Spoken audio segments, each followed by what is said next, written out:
What if I told you that Goo Lagoon in SpongeBob SquarePants is a real place? Oh yeah. So researchers have been doing some deep ocean diving and finding extremely dense water under the water. I believe they're called brine pools or something. And God said, "Let there be a firmament in the midst of the waters, and let it divide the waters from the waters." And then he divided blah, blah, blah, blah, blah, blah. Guys, so the Bible isn't just making stuff up. It's talking about the actual cosmology of the earth. The Hindus have their cosmic egg. It's the same thing. So when we're looking up at the stars, what are we actually seeing? Well, those two videos at the top, that's sunlight shining through water. And then all this right here, these are stars and planets that we can see with a Nikon P1000, also called the Globe Buster, because you can zoom in with that camera and you can see that the stars are not what NASA tells us they are. I mean, when I was in Hawaii, I could see the stars twinkling and changing colors, but entertainment only, I made everything up. Would you believe me if I told you that the moon isn't a solid rock in outer space, but it's actually some sort of projection being reflected or concentrated off of our firmament? Now, all you have to do is go look at the moon at night, and you can see that it's giving off its own light source. It's pretty obvious, because if it's nighttime and the sun's light isn't reaching you, how is it reflecting off of the moon? That doesn't make any sense. On top of that, go watch Vibes of Cosmos on YouTube, and he'll literally show you that you can fit the entire United Nations flat earth map in one section of the moon.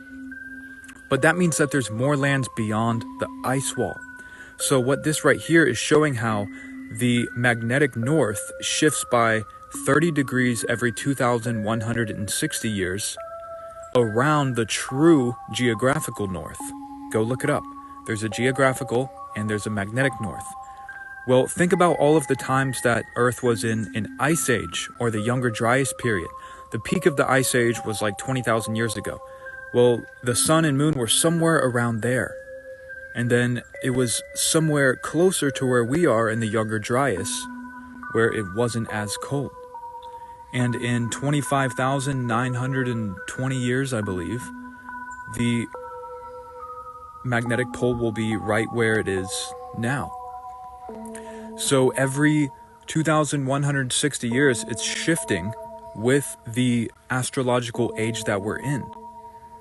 So the magnetic pole is literally shifting with our astrological ages, which is why every 2,000 years, there's massive amounts of climate change. Well, yeah, the climate's always changing. And were you paying attention to those pictures? How you can see a star through the moon? How could that be possible? Why would Islam have a flag of a star being seen through the moon if it's all just made up BS and it's a rock in outer space? Yeah, this is real. This is real, guys. This video was made for entertainment purposes only. There was an experiment done where a group of scientists went into a cathedral and recorded the ambient sound of the cathedral with no one else in it. And then they amplified that sound until they could vibrate it into a glass of water. And to their amazement, the glass of water created the exact same geometrical patterns that were seen on the ceilings and on the glass of these cathedrals. All of those windows, all of those geometric patterns that you see on these cathedrals, it is no coincidence that they have this specific geometry.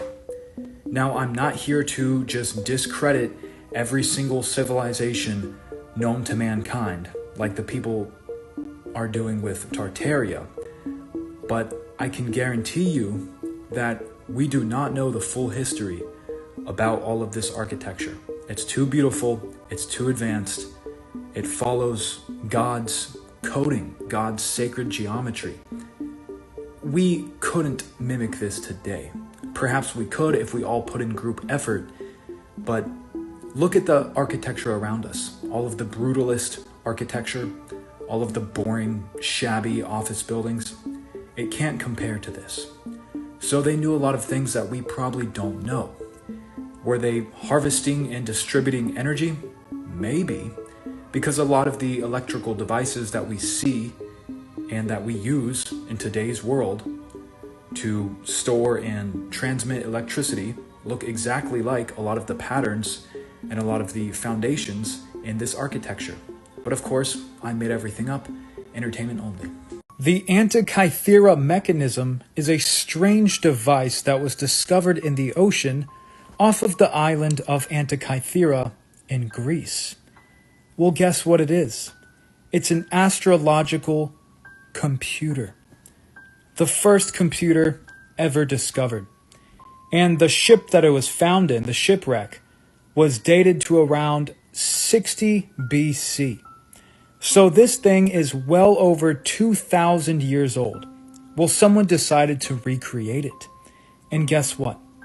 This mechanism can determine the position of the sun and the moon and the 5 visible planets, all of them in relation to each other.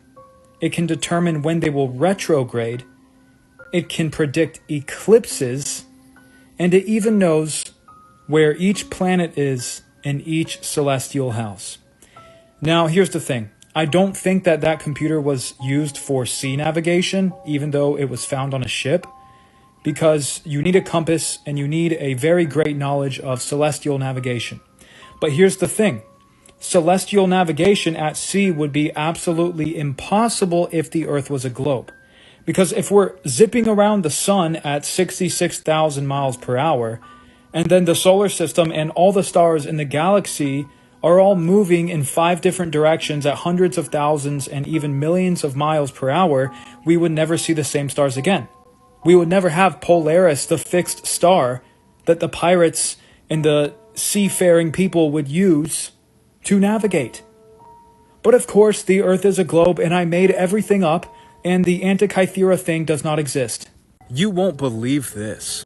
So I told ChatGPT to create an image of the Earth that is based off of Hebrew cosmology.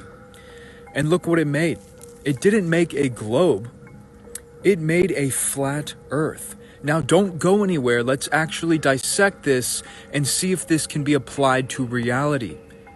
So the throne of God, the heaven of heavens, that's probably Polaris because all of the stars appear to rotate around it. The sun and the moon look the same size, and it had the waters above and the waters below. Well, the waters below are a real thing. I think they're called brine pools. It's like Goo Lagoon in SpongeBob. It's literally dense water at the bottom of the ocean. That's insane. And then the stars literally show you that you are staring at the waters above, because it's light and sound oscillating in some sort of liquid substance. It's not just giant fusion reactors in a void. What could the fusion reactor be reacting with? The stars aren't producing their own oxygen like the fake rockets that they show us. That's in the waters above, guys. So we have the waters above, the waters below. Well, what about rainbows? That cute dog staring at this amazing rainbow. Well, that's proof of the firmament. It's taking the shape of the dome. When I look up, all I see is a dome. Okay?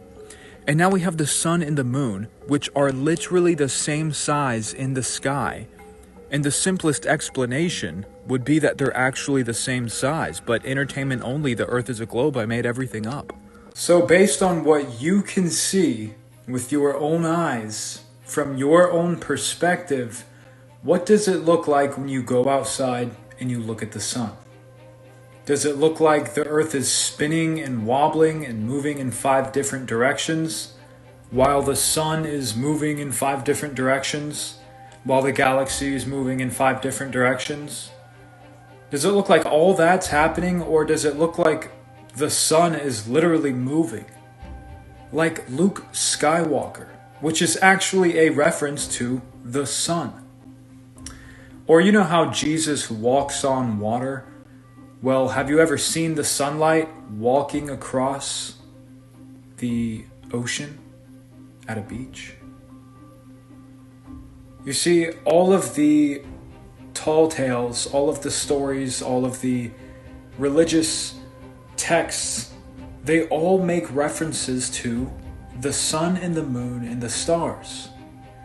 And they all say that the sun and the moon and the stars are moving over us in a specific fashion so that we can tell what time of day it is, what time of the month it is, even what year we're in. It's a giant biomechanical, astrological clock. And that's what we live in. And that's what time is based off of. So everything's moving in a circle, so you could say that time is cyclic. Time is not linear, it's cyclic. And the same thing just keeps happening over and over and over and over and over again until you can finally learn the lesson and then proceed to the next level.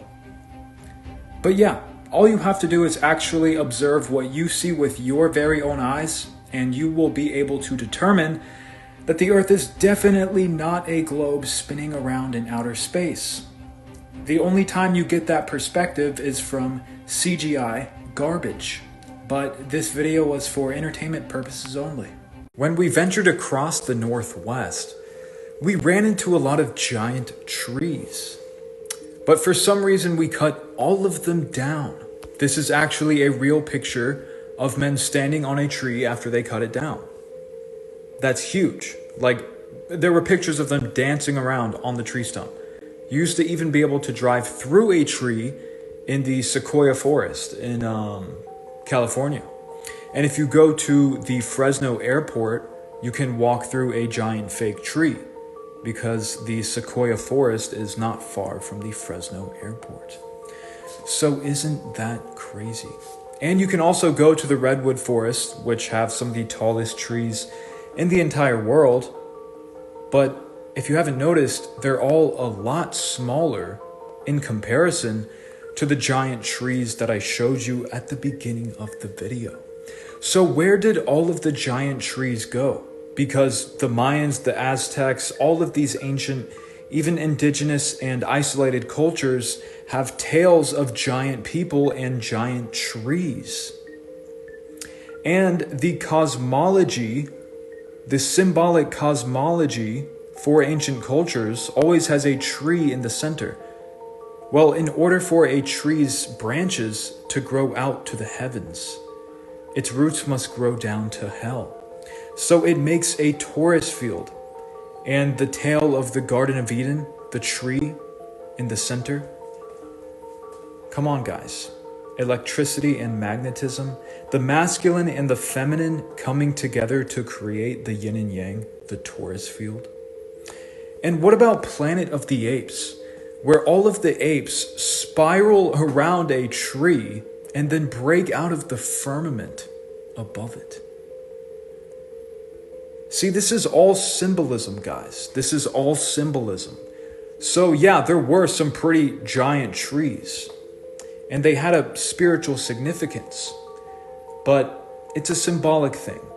So I don't, there's some conspiracy, some truth, but this was all made up, entertainment only. This is also a picture of a tree in Hawaii.